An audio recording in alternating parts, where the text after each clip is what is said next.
Hello, comic community. Joe here with 360 Comics. Over the weekend, I traveled down to South Jersey to hit up a little comic show that happens yearly down there. And while I was in the area, I decided to check out a local comic shop in Cherry Hill, New Jersey called Plunder Palace that I have never been to before. I walked away with a nice stack of books for $100, and I'm here to show you what I got today. We are getting closer and closer to our 6,000 follower giveaway over on Instagram, where you can win these two Warlock keys right here. We've got Warlock number 12, the origin story of Pip the Troll, and Warlock and the Infinity Watch number 2, the first appearance of the Infinity Watch. Now, if you wanted to win these, you got to go over to Instagram and check it out. We're getting closer, like I said, so do it before it's too late. And also stick around here on YouTube. Make sure you subscribe because we're doing a big 1,500 subscriber giveaway that will be announced soon. Like I said, this haul was from Plunder Palace in Cherry Hill, New Jersey. And this is a shop that every time I'm in Philadelphia and I search comic shops nearby, it shows up on my phone. But because it's across the bridge and there's a toll and everything, I've never made my way over there. In fact, last time I was in the area, just happened to be one of the days that they were closed and I did not make it. So this was my first time going over there. There's a member of the community, Aiden, aka Red Leader Comics, who works there part-time and suggested I stop by while I was over there for the little comic show in New Jersey. So I definitely made it a point to get over there, and the store was great. They had not just comics but retro toys, vintage video games, stuff like that. Really cool shop, well kept, nicely decorated, clean, organized, all that stuff. And I got a nice little haul for a good price. We'll talk about how much I paid at the end, as well as kind of what I think things are worth. So let's get into it.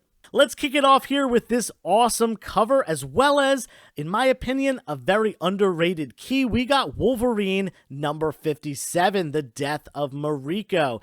And, the deaths of characters, not usually a huge deal in comics because they often come back to life. But I think the death of Mariko is a big part of, just Wolverine's backstory and everything like that. So for that reason, I think this issue is more important than the market dictates.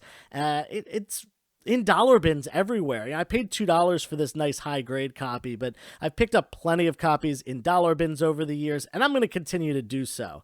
Then we got X-Men Annual 13. No, not X-Men Annual 14, the Gambit book. This is 13, and I actually was unaware of the key significance of this book until just this weekend when another member of the community, Mike, informed me that there is a backup story in this book which describes the mutant gene as being, I believe, planted by the Celestials. Now, we have Celestials in the MCU. We don't have mutants yet. Maybe this is how they're going to tie it in, and this book will become a significant story for the MCU.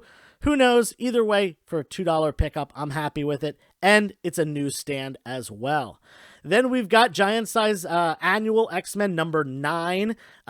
This one I always pick up for the sweet cover as long as I can get it for a low price. It is a homage to the Journey into Mystery book, which debuted Thor's first appearance, but instead we've got Storm, and it's just a great origin of Storm's story as well.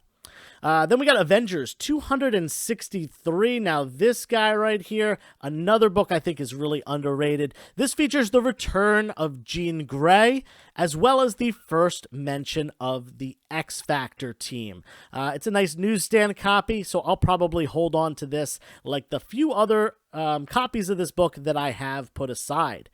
And then we got 2 copies of X-Men number 30. Speaking of Jean Grey, her wedding with Scott Summers. 2 of those in the $2 bins. I'm definitely happy with that. This is just a really monumental cover. And not only that, just an important part of the X-Men story. We got this next book. I love picking this one up because people love Deadpool. And there were not 1, not 2, that's a newsstand, but 3 copies of X-Force number 4, which is the 3rd appearance of Deadpool. You know what I always say? The first appearance, sky high. Second appearance is creeping up there. It's like $10, $12. The third appearance at this point is like a $5 to $7 book, depending on condition. Not super expensive or anything like that, but collectors love to gravitate to those second and third appearances once the first appearance becomes so expensive. And we got a book for the personal collection next. We got Submariner 41. I don't believe this is a key issue, but for $2 for an early bronze, late silver age Submariner book, I'm happy with that one. Then we got Punisher Warzone #1, just a really popular die-cut cover from the 90s, and a great Punisher key to pick up, especially if you're on a budget. Then we got some Spawn books here. We had 2 copies of Spawn #11. Anytime I see early Spawn books for cheap, I pick them up. People like to at least put together the first part of Spawn's run. I know people that collect 1 through 10 or 1 through 20, 1 through 25, whatever it may be. Spawn is a popular 90s character, and people will always gravitate to these early books. Then we got Wonder Man #1, the first solo Wonder Man book. Always be careful with this one. Like it says on the cover, there's a free poster inside. If it's missing that, it's not worth nearly as much. It is an incomplete book. This one, fortunately, has the poster. Then we've got some Nova books here. I was very surprised to see this for $2. It is a mid-grade book, but nonetheless, we got the second appearance of Nova. First appearance of, I forget, some minor character, but second appearance of Nova, like the first appearance has gone up very high. In fact, I believe this second appearance was featured in Comic Tom's second appearance video with Skeleton Key Comics. So this, in my opinion, great key to pick up, especially for $2. And then we also have #3, the third appearance of Nova, first appearance of Diamond Head, and #4, Nova vs. Thor. Pretty great cover there. In fact, it's a little bit reminiscent of that Silver Surfer #4, which also features Thor on it. Kind of Thor in that similar position, kind of pulling back from Nova here. But anyway, great stuff. Let's move on to some horror. And guys, I love Bronze Age horror stuff. We got Weird Mystery Tales #11. This is 11? Yes, #11 from DC. Awesome Bronze Age cover.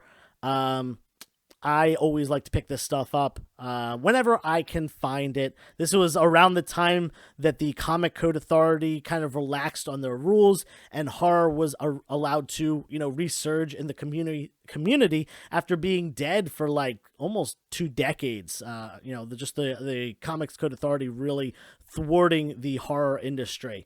And speaking of horror, I was very surprised to see this. Now, it is a reader copy. It's got some nicks all over it and stuff like that. But we got Witches #1, the Scott Snyder Jock masterpiece. My favorite horror book, my favorite indie book of all time. I will always pick this guy up if I can find it for less than $5. And not only that, but there was issue 6 as well, the last issue of volume 1. Both of them together. Now, there was, I think it was an issue 5, but the cover was like barely hanging on. So I decided to leave that one there. Not really worth the $2, but these two definitely were. In addition to that, we had some Saga books. We have number 27, and I'm trying to complete this run, and I'm trying to do it for really cheap. So finding these $1 bin, $2 bin Saga books, especially for the vast amount of filler issues, non-keys that are in this run, it's a great way to do it. In addition to 27, we've got 29, number 30, and all of these covers are absolutely stunningly beautiful. 31, 32, 33, 34. So a nice little run here. And what is this? 37, 36. Wait, that's 26. I put them out of order. My bad. Anyway, as you can see, some really nice stuff, as far as this little Saga run, and I'm happy to have that for my personal collection. Next, we're going into some Batman, and these were some keys that I was very surprised to see in a $2 bin. Definitely shouldn't have been there. It was definitely a good find on my part. We got Batman number 489. Now, if you remember, I recently found one of these in a $1 bin. I was fine with paying $2 on this, especially because it's a newsstand copy. Definitely a little bit more rare in the 90s when this came out, 1993. And this is the second appearance of Bane, along with a great cover appearance as well. To go along, we got a couple issues earlier. 475, the first appearance of Renee Montoya. Now, this is it's not like a low grade copy, but it's got some marks and stuff on it. This book normally would be like $15. In this condition, it's probably like a $7 to $10 book. Stoked on these next ones. Daredevil, sorry, not Daredevil, that's Ghost Rider. Ghost Rider number 13, 2 copies, both newsstand and both high grade despite not being in a bag and board. Definitely an easy pickup for $2. Now, the rest of these books were a little bit more than $2. Some of them were $3, $4, and $5. They really weren't much more expensive. This place has a lot of great low value keys, and the prices on the books were very reasonable, especially in the lower value stuff. We got a book that's been on my spec list recently. Fantastic Four 209, the first appearance of Herbie the Robot. I got to pick this up when I see it for just $3. Happy about that. It's a Bronze Age Fantastic Four key. I think it has some potential with the MCU. We'll have to wait and see. It is a newsstand, but that really doesn't matter for this era. In fact, direct editions were far more rare, if they even existed yet. When was this? 79? So yeah, there were direct editions, but they were very, very few and far between. A lot of times the way you can tell a direct edition from this era, it's not a picture down there. It's actually just a slash through the barcode. Keep an eye out for those. Those are a little bit more rare, but I don't think people hunt them too much. Next, we got Batman 410, and this was another $3 pickup. This is the origin story of Two-Face, and it's got a great cover appearance here with what would that would be Jason Todd Robin, the second Robin. Speaking of Jason Todd, this next book, number 409, is the origin story of Jason Todd, and just an awesome cover. I wish Jason was on the cover, but nonetheless, it's a great Batman cover with that yellow background, and a little bit more Jason Todd magic here with number 416. This is the first meeting between Jason Todd and the original Robin, Dick Grayson, who has taken on the identity of Nightwing. You can see his 80s disco Nightwing costume that I don't know why they thought that was a good idea, but hey, I'm glad it didn't stick around. Either way, both the characters on the front, the meeting of the first and second Robin for the first time ever. Love that. Awesome book. And this one, again, just $3. Moving on, this still was a $3 book here. X-Men number 544. This is the last issue of X-Men before they ended up pulling the plug on the original run and rebooting with issue 1 of Uncanny X-Men Volume 2, or I think they consider it Volume 3 because of the 90s X-Men. I forget exactly how they the number of the volumes, but nonetheless, the final issue. This is one that I find for cheap pretty often, but really it sells for $15 to $25, depending on grade, especially in a really high grade with that hard to find clean white background here. This next book I paid $5 for, and I was very happy about that. Despite the little damage to the corner, it is missing a piece of the corner that's been torn off, but I don't think that's too big of a deal for a key like this. This book typically sells for about $25 because it is the first appearance of Legion, the son of Professor X, who had his own TV show for a while just a couple years ago.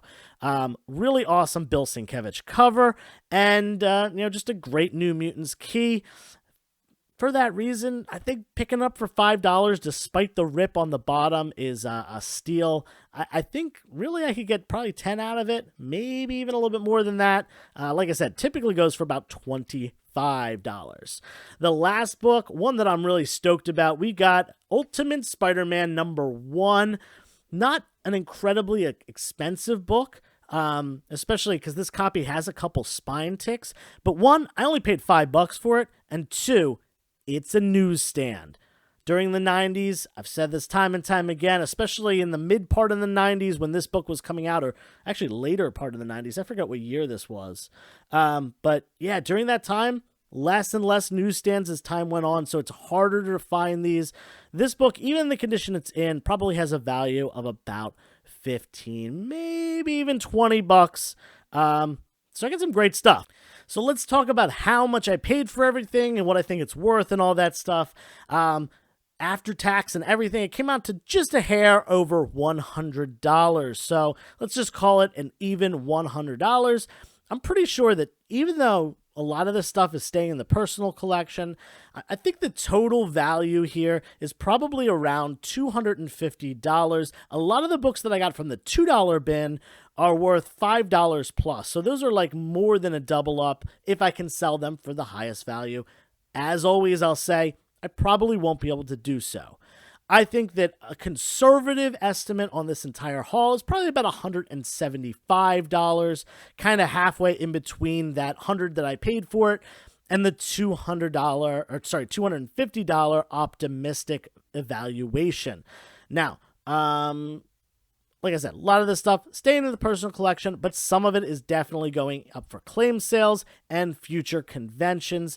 Either way, I'm really happy with what I got. It's always nice, I say this a lot, when you can buy something and be able to resell some of it for a profit, also be able to keep stuff for your personal collection, and maybe even get some spec books in there. This checked all of those boxes, and I'm stoked about that. Let me know what you guys thought about this video. Give me a thumbs up for a like. Leave a comment down below, especially if you've ever been to this shop. I'd love to know what your thoughts and experience is with checking out Plunder Palace. And if you live in the New Jersey or Pennsylvania, Philadelphia area, definitely check this place out. And yeah, that's about it. So until next time, turn the page, wash your hands.